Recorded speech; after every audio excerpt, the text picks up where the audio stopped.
വഖഫ് ഭൂമി ഇടത് വലത് രാഷ്ട്രീയ കക്ഷികൾ മതസ്പർദ്ധയുണ്ടാക്കി രാഷ്ട്രീയ മുതലെടുപ്പിന് ശ്രമിക്കുകയാണെന്ന് ബിജെപി സംസ്ഥാന general secretary C Krishnakumar. Munambam പ്രശ്നം വഷളാക്കിയത് ഇടത് സർക്കാരിന്റെ പരാജയമാണെന്നും സി കൃഷ്ണകുമാർ പറഞ്ഞു. വഖഫ് ഭേദഗതിയെ എതിർക്കുന്ന UDF എംപിമാരുടെ നയത്തിൽ പ്രതിഷേധിച്ച VK ശ്രീകണ്ഠൻ എംപിയുടെ ഓഫീസിലേക്ക് BJP നേതൃത്വത്തിൽ നടത്തിയ മാർച്ച് ഉദ്ഘാടനം ചെയ്ത് സംസാരിക്കുകയായിരുന്നു അദ്ദേഹം. മതങ്ങളെ തമ്മിൽ ഭിന്നിപ്പിക്കുകയും രാഷ്ട്രീയ മുതലെടുപ്പ് നടത്തുകയും ചെയ്യുന്നത് BJPന്റെയോ കേന്ദ്ര സർക്കാരിന്റെയോ നയമല്ല. മാസങ്ങളോളം തീരദേശവാസികൾ ഉൾപ്പെടെ മുനമ്പത്ത് സമരം ചെയ്തിട്ടും തിരിഞ്ഞു നോക്കാത്തവരാണ് വഖഫ് ഭേദഗതി കേട്ടതും നിർദ്ദേശങ്ങളും നിലപാടുകളുമായി രംഗത്ത് വന്നത്. വോട്ട് ബാങ്ക് മുന്നിൽ കണ്ടുകൊണ്ടുള്ള രാഷ്ട്രീയം മാത്രമാണ് കേരളത്തിൽ ഇടതു വലത് മുന്നണികൾ നടപ്പിലാക്കുന്നത്. ഒരു സമൂഹത്തിനോ വ്യക്തിക്കോ ഹാനികരമല്ലാത്തതും എല്ലാ വിഭാഗത്തിനും സ്വീകാര്യവുമായ നിയമ ഭേദഗതിയാണ് കേന്ദ്ര സർക്കാർ നടപ്പിലാക്കുന്നത്. മാസങ്ങൾ കിട്ടിയിട്ടും ഒന്നും ചെയ്യാത്തവരാണ് ചർച്ചയ്ക്ക് 12 മണിക്കൂർ ആവശ്യപ്പെട്ടത്. രാജ്യത്തിന്റെ അഖണ്ഡതയും മതേതരത്വവും നിലനിർത്താൻ BJPയും കേന്ദ്ര സർക്കാരും ഏത് അറ്റം വരെയും പോകുമെന്നും കൃഷ്ണകുമാർ പറഞ്ഞു. വോട്ടിനു വേണ്ടി പ്രീണിപ്പിക്കാനുള്ള നിരവധി നിയമങ്ങൾ ഈ രാജ്യത്ത് നടപ്പാക്കിയിരുന്നു.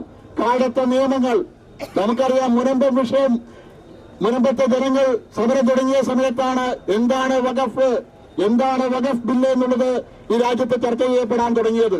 നമ്മളെല്ലാം വിചാരിച്ചു വഖഫ് ബോർഡിനെ കുറിച്ച് നമ്മൾ കേട്ടിട്ടുണ്ട്. വഖഫ് ബോർഡ് എന്നുള്ളത് മുസ്ലിം ജനവിഭാഗത്തിന്റെ ക്ഷേമം അന്വേഷിക്കുന്ന, അവരുടെ ക്ഷേമ പ്രവർത്തനങ്ങൾ ചെയ്യുന്ന ഒരു ബോർഡായിട്ടാണ് നമ്മൾ കണ്ടത്. പക്ഷേ അതിന് പിന്നില്, വഖഫ് ബില്ലിന് പിന്നില് കോൺഗ്രസ് 95-ലും 2003-ലും പാസാക്കിയ വഖഫ് ബില്ലിന്റെ ഉള്ളിൽ ഒളിഞ്ഞിരിക്കുന്ന വിപത്തിനെ കുറിച്ച് ഞാനും നിങ്ങളുമൊന്നും അറിഞ്ഞില്ല. നമ്മുടെ പാവപ്പെട്ട സഹോദരങ്ങൾ 614ഓളം മുനമ്പത്തെ കുടുംബങ്ങൾ അവരുടെ ഭൂമിയിൽ നിന്നും കുടിയിറക്കപ്പെടുന്ന സാഹചര്യം വന്ന സമയത്താണ് ഈ രാജ്യം വഖഫ് ബില്ലിനെ കുറിച്ച് ചർച്ച ചെയ്യാൻ തുടങ്ങിയത്, അതിന്റെ വിപത്തിനെ കുറിച്ച് മനസ്സിലാക്കാൻ തുടങ്ങിയത്.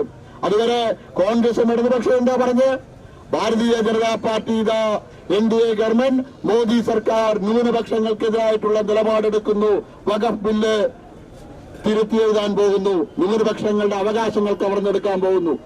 BJP വെസ്റ്റ് ജില്ലാ പ്രസിഡന്റ് പ്രശാന്ത് ശിവൻ അധ്യക്ഷത വഹിച്ചു. ഈസ്റ്റ് ജില്ലാ president P Venugopal, Omanakuttan, Babu Vennakkara, C Madhu, Hariprasad, RG Milan, P Sathyabhama എന്നിവർ സംസാരിച്ചു. UTV news, Palakkad.